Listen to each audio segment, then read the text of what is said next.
formas. A primeira forma que eu quero destacar que a igreja crescia era geograficamente.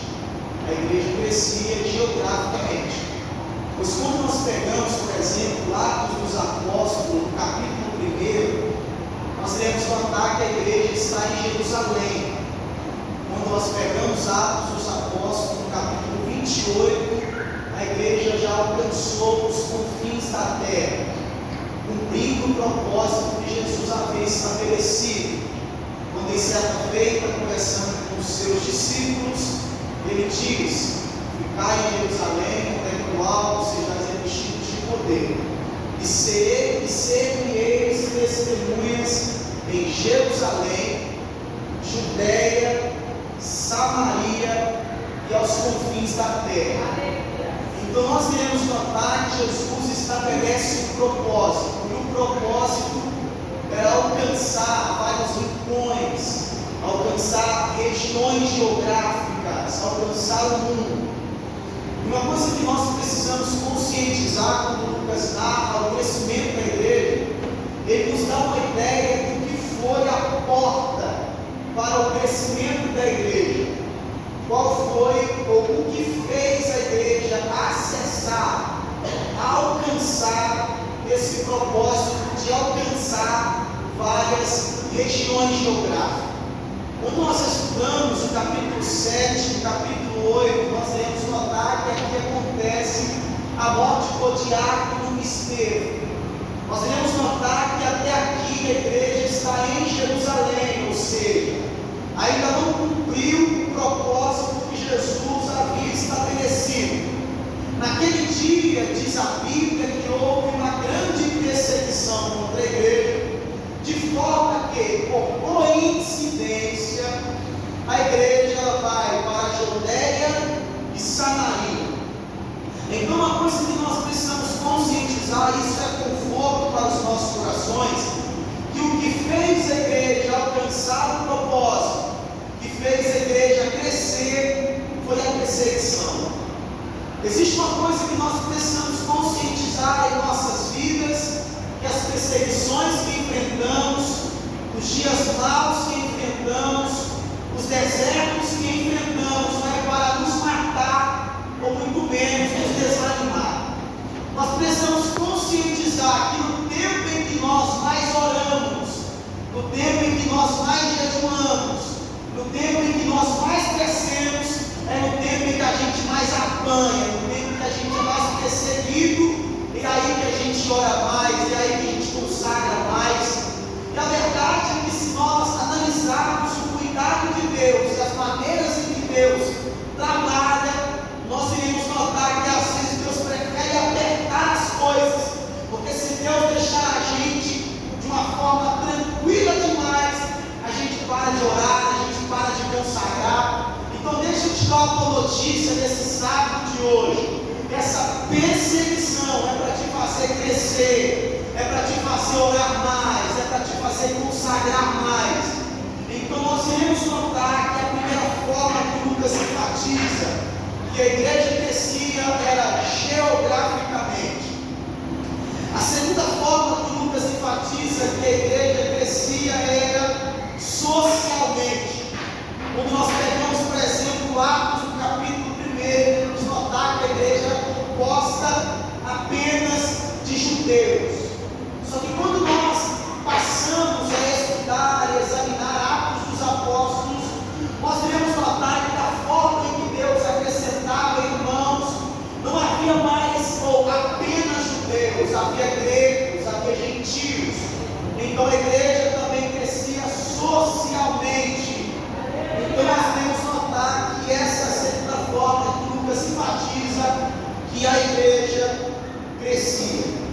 Nós iremos notar que o Lucas enfatiza também uma terceira forma pela qual a igreja crescia. A terceira forma que Lucas enfatiza que a igreja crescia era doutrinariamente. É por isso que o Lucas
O que é a doutrina que Lucas enfatiza ali? Doutrina é ensinamento. Nós vivemos em um tempo em que a igreja tem crescido tanto naquilo que alguns até dizem que é poder de Deus, mas a maioria das vezes é palhaçada. E igrejas que não tem escola bíblica, não tem estudo bíblico, e o Lucas enfatiza que a igreja de Jesus ela tem doutrina. Quando nós analisamos João capítulo 6, aquele que eu fiz menção no domingo passado, o João descrevendo, ele dá uma coisa muito interessante. Jesus um dia, ele faz milagre, opera maravilhas, alimenta mais de 5.000 com 5 pães e 2 peixes. Aí no dia seguinte, Jesus dá ensinamento, porque a igreja de Deus ela tem que ter ensinamento. Nós estamos vivendo em um tempo que não me assusta, porque aproximadamente 2 anos atrás, o Paulo diz ao seu filho na fé, Timóteo, nos últimos dias não suportarão a sã doutrina. E existem igrejas que nós, andando em alguns lugares, nós observamos que eles preferem 2 horas de louvor do que ouvir 1 hora de mensagem. Nós iremos notar que no tempo em que vivemos, que enquanto algumas igrejas estão lotadas no culto de libertação, pastor, no domingo de manhã falta lucro para arrepender. Nós estamos vivendo em um tempo em que, enquanto as campanhas, os cultos de fertilidade lotam, faltam participantes no estudo da terça-feira. Mas isso não me assusta, porque Paulo aproximadamente 2 anos atrás diz: Timóteo, nos últimos dias não suportarão a sã doutrina, terão comichões nos ouvidos, amontoarão mestres para si mesmo, que falam aquilo que amassageiam o seu ego. Então Lucas diz que a igreja ela crescia doutrinariamente. O Lucas então ele tem como objetivo enfatizar o crescimento da igreja. Quando nós analisamos Atos dos Apóstolos é conhecido também como Atos do Espírito Santo, porque nós iremos notar maravilhas, não apenas milagres, nós iremos notar maravilhas no livro do Atos dos Apóstolos. Quando pegamos, por exemplo, em Atos, nós iremos perceber que o Filipe vai para Samaria, encontra com o eunuco, batiza o eunuco se converte, e depois que o Filipe ele batiza o eunuco, o Espírito de Deus o arrebatou. Você tem ideia do que é isso? Você tem ideia de ver o irmão aqui na tua frente, e o Espírito de Deus arrebatar ele na hora?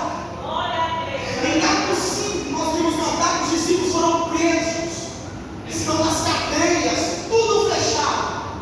Eles vão até a prisão e percebem que está tudo fechado, e os discípulos não estão mais lá. Isso é poder do Espírito de Deus. Nós iremos notar que em Atos dos Apóstolos tem um versículo que nós muito gostamos, que é Atos 2, que é a descida do revestimento de poder. Nós iremos notar, estudando um pouco sobre a pneumatologia ou a doutrina do Espírito Santo, que todo cristão ele tem o Espírito Santo, embora ele talvez não tenha a virtude do Espírito Santo, talvez ele não foi revestido com o Espírito Santo, no sentido de que não fala em línguas, não profetiza, nem discerne, mas todo cristão ele tem o Espírito Santo. É por isso que quando pegamos João no capítulo 20, Jesus depois de ressuscitar, ele aparece para os seus discípulos, diz: paz seja convosco, sopra e diz: recebam o Espírito Santo, porque o Espírito Santo da vida do crente, ele é para o novo nascimento, ele é para a regeneração, é ele que forja o caráter do homem, é ele que trabalha no interior do homem. Por isso que Jesus diz para Nicodemos: aquele que não nascer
crente e não percebeu sanção, que o Espírito de Deus já havia se retirado dele, que Deus tem misericórdia de nós, que nós possamos fazer a oração de Davi: Deus, retire tudo de mim, mas não retire o teu Espírito. É o Espírito de Deus que alegra a nossa alma, é o Espírito de Deus que revigora o nosso espírito, é o Espírito de Deus que nos dá a sua graça, é o Espírito de Deus.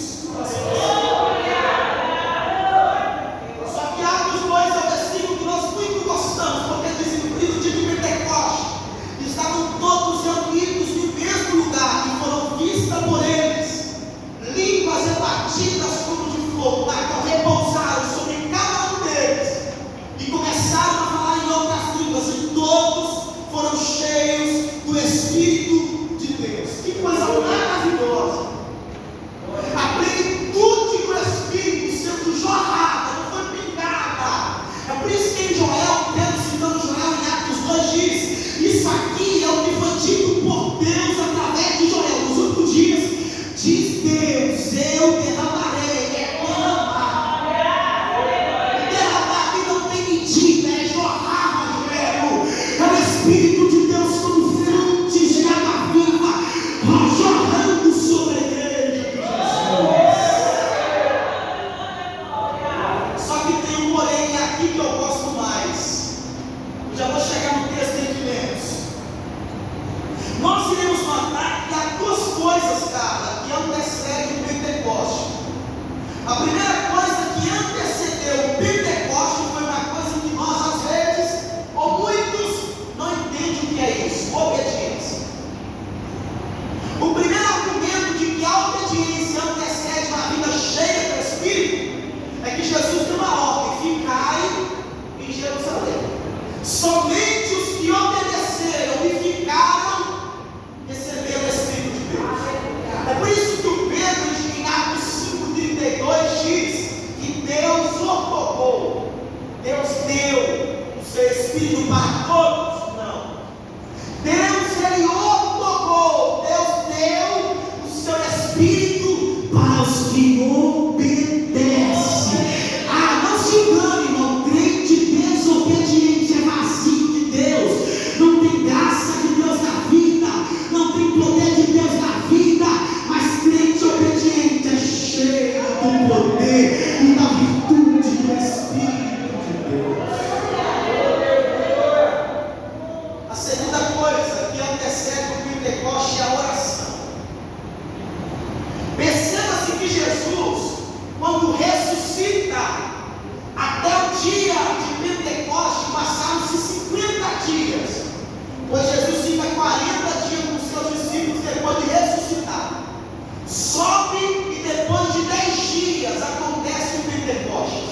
Então veja bem, diz a Bíblia que antes do Pentecostes eles perseveravam unânimes em oração. Então, se Jesus subiu depois de 40 dias ressuscitado, e do dia que Jesus subiu até o Pentecostes há 10 dias, tem 10 dias que a igreja está orando sem cessar. Eles não estavam orando apenas na segunda-feira, no dia oficial, não sei se aqui é segunda, ou no dia oficial da oração da igreja, mas 10 dias de oração. 10 dias orando. Então, nós iremos notar que a oração antecede o Pentecostes. O que me chama a atenção é que de Atos até o capítulo 3 não acontece nenhum milagre, nenhum cego enxerga, só no capítulo 3 que o coxo volta a andar. Então iremos perceber que a igreja não está vendo milagre, não está vendo o poder de Deus sendo operado, mas está firme em oração. É uma igreja que diz: Jesus, eu não estou vendo milagre, o Senhor não está operando nada, mas eu ainda vou continuar orando. No primeiro dia Deus não fez nada,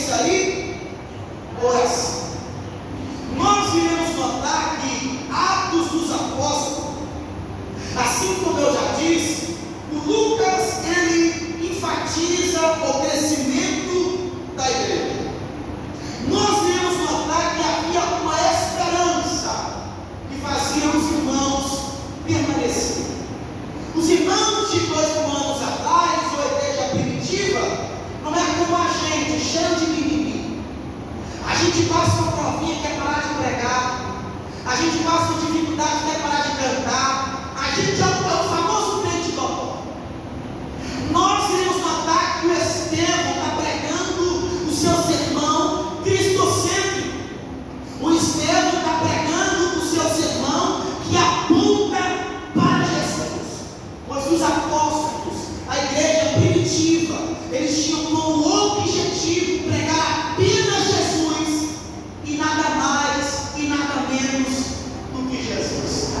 Atos dos Apóstolos, irmão, nós devemos notar uma igreja cheia do Espírito Santo. Diz a Bíblia que Estevão, estando cheio do Espírito Santo, é por isso que Paulo diz: sejam cheios do Espírito de Deus. Uma coisa que me assusta no nosso tempo, e glória a Deus, que a gente ainda em alguns lugares, assim como aqui, a gente ainda tem aquela raiz pentecostal. Mas a gente vai em algumas igrejas que estão tocando glória a Deus por yes, sim. Alguns até começam a falar inglês, come on, e está sumindo glória a Deus de algumas igrejas. Já não se tem mais o aleluia antes dos nossos cultos. Enquanto o pregador pregava, alguém lá atrás dizia: é forte, Jesus está falando, fala a Deus, e isso está sumindo dos nossos cultos.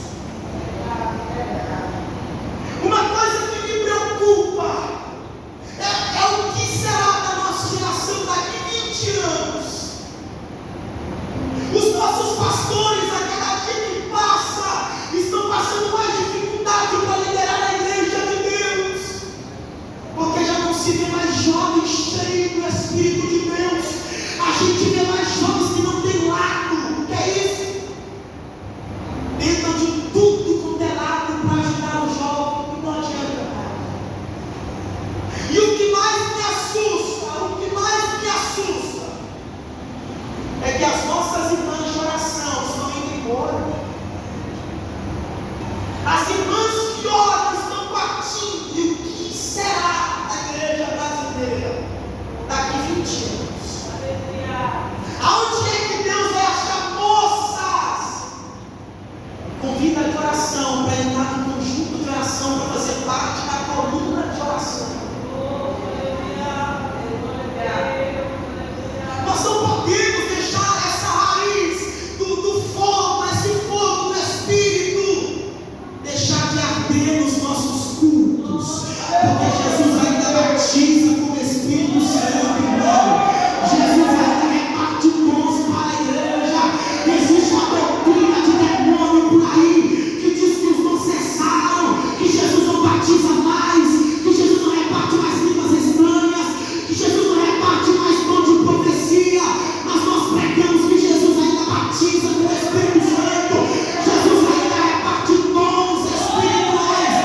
Será que tem alguém pentecostal assim como eu que diz: Jesus batiza crentes nessa noite, batiza crente na igreja? E você que já é batizado, não fala mais em línguas, não profetiza mais. O meu pedido a Jesus é: Jesus, renova crente nesses dias.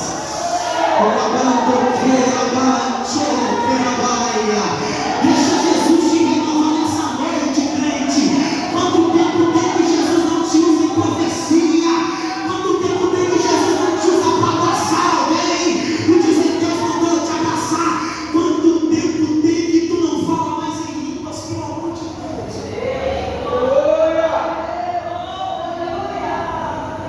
Não apagueis o fogo do Espírito. É por isso que o Paulo, quando escrevendo 1 Coríntios, diz: eu dou graças a Deus pela graça que foi concedida, porque eu vejo que nenhum dom vos falta, esperando a vinda de Jesus.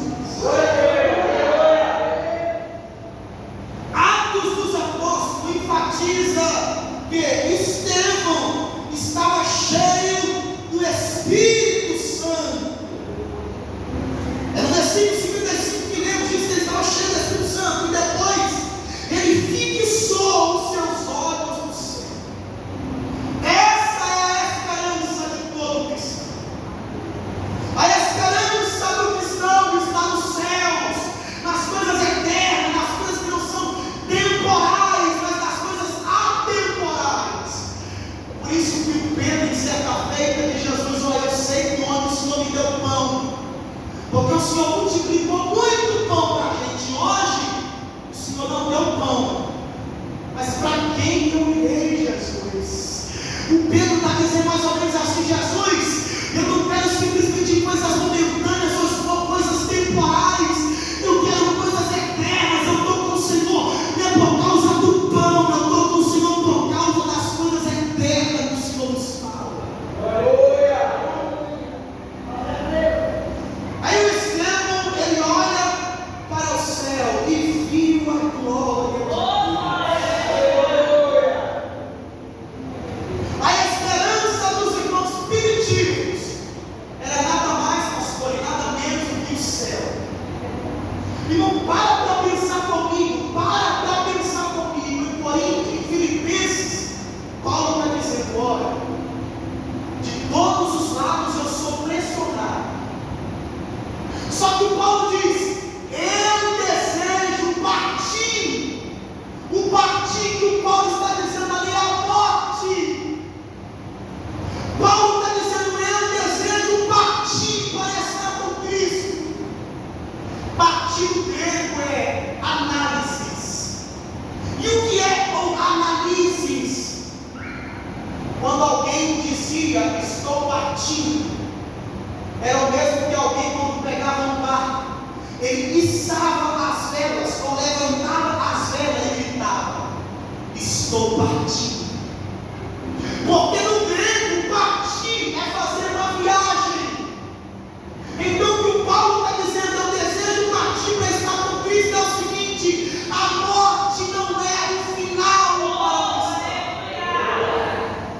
para Paulo. Quando ele diz partir e estar com Cristo, para Paulo a morte não é ficar dormindo esperando Jesus. Para Paulo a morte é morrer e estar com Cristo Jesus. A morte é uma viagem que não tem mais volta. Quando nós analisamos todo Estevão, ele diz que viu a glória de Deus. O Lucas diz que Estevão viu a glória. Irmão, quando está escrevendo a sua primeira carta, diz: meninos, permanecei nele. Permanecei nele. O que João está dizendo fica firme, não abandona Jesus, porque quando ele vier, possais ter confiança e não sejam envergonhados na presença da sua glória. Então Estevão viu os céus abertos e viu a glória de Deus. Quando nós paramos para estudar a história da igreja, nos seus 2 anos de vida, nós iremos notar que houve um homem conhecido como Policarpo de Ermina. Esse Policarpo de Ermina, ele tinha mais de 90 anos, quase 100 anos de idade. Começaram a incentivá-lo: abandone a Jesus, negue a sua fé, deixe Jesus. A resposta de Policarpo, depois de pegarem a sua família, colocarem no campo com esposa e filhos e dizer: negue a Jesus ou todos morrerão. A resposta de Policarpo foi: há 86 anos eu tenho servido ao meu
em que no tempo navegavam muitos navios, um casal de missionários. Eles foram para o campo missionário e fica lá ao mel, 30 anos no campo missionário. Eles ficam revoltados, porque quando voltam, estavam na expectativa. Quando a gente chegar na beira da praia, vai ter uma multidão de gente esperando a gente para aplaudir pelo trabalho que fizemos no campo missionário. Voltaram depois de 30 anos e quando chega na beira da praia, nem uma alma se vê, para dizer que Deus abençoe vocês pelo trabalho que fizeram no campo missionário. Ninguém! O homem ficou revoltado, o marido ficou revoltado, disse: mulher, que injustiça é essa? Disse: eu vou para a rua um pouco e faça o seguinte, olha a Deus e pergunte para Deus que injustiça é essa que fizeram. A gente ficou 30 anos no campo missionário. Depois que a gente volta, ninguém reconhece isso. Depois de algumas horas na rua, ele volta e pergunta a sua esposa e diz: mulher, o que foi que Deus disse? A mulher era muito de oração e glória a Deus por isso. Ela diz: homem, Deus falou outra coisa. Mulher, o que foi que Deus disse? Deus disse: vocês ainda não chegaram em casa. É por isso que Paulo, quando escreveu no 1 Coríntios capítulo 15, versículo 58, diz: irmãos, sejam firmes, sempre abundantes na obra de Deus. O que o Paulo está dizendo: não desanime, fique firme, agarre com Jesus, trabalhe na obra de Deus, sabendo que o vosso trabalho não é vão.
Senhor, Pai de Jesus Cristo, nós oramos ao Senhor Deus, pedindo a Ti, baseado naquilo que Judas, quando escrevendo, diz: o Senhor é o Deus sábio, o único Deus sábio.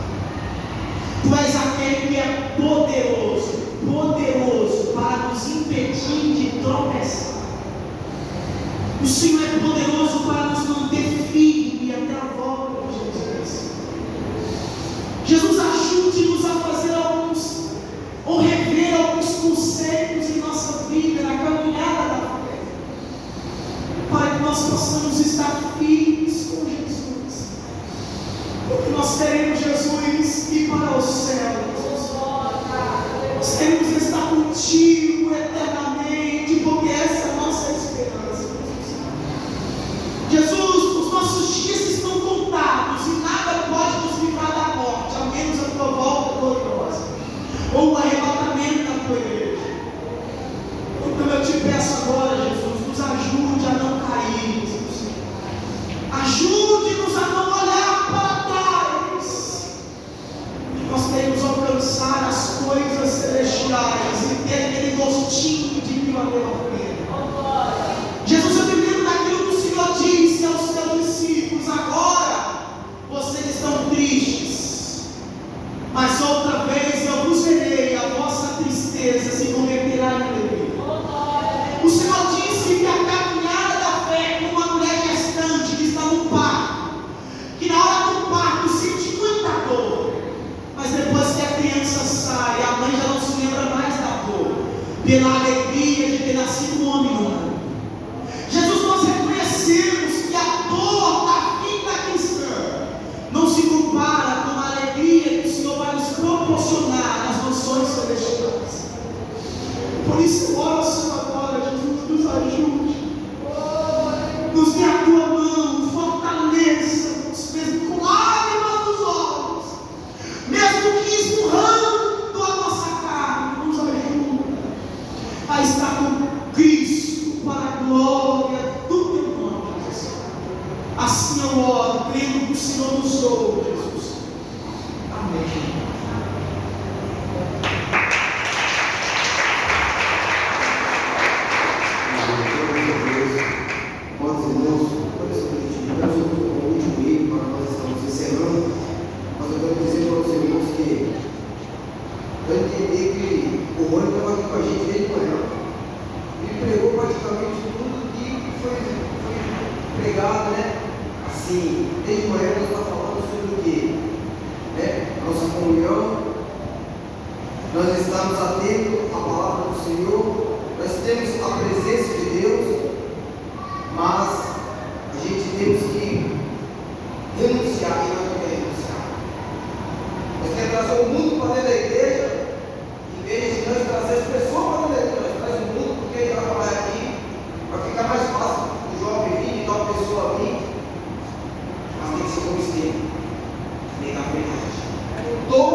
Agora, Ele vai continuar presente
com a tua presença.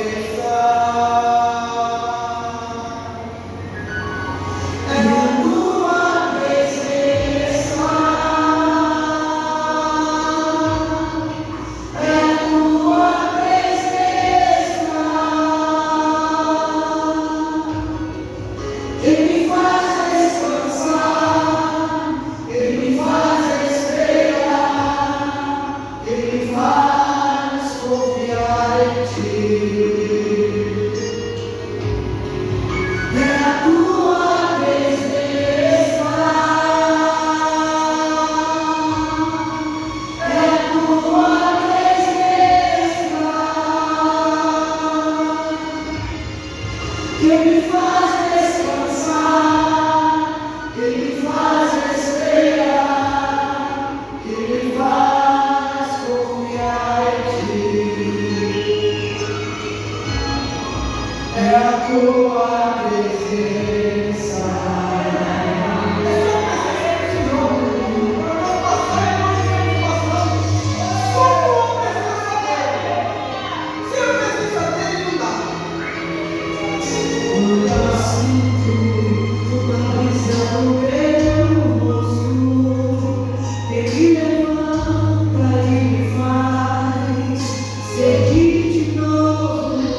Aleluia. Dá bênção pessoal. Aleluia. Glória a Deus. Glória a Deus. Santo de Israel. Glória. Glória a Deus. Glória a Deus. Aleluia. Que pena chegamos ao final. Oh, a Deus, Vamos ser continuando. Senhor meu Deus. Que revela o mundo responde. Oh, olha, filho,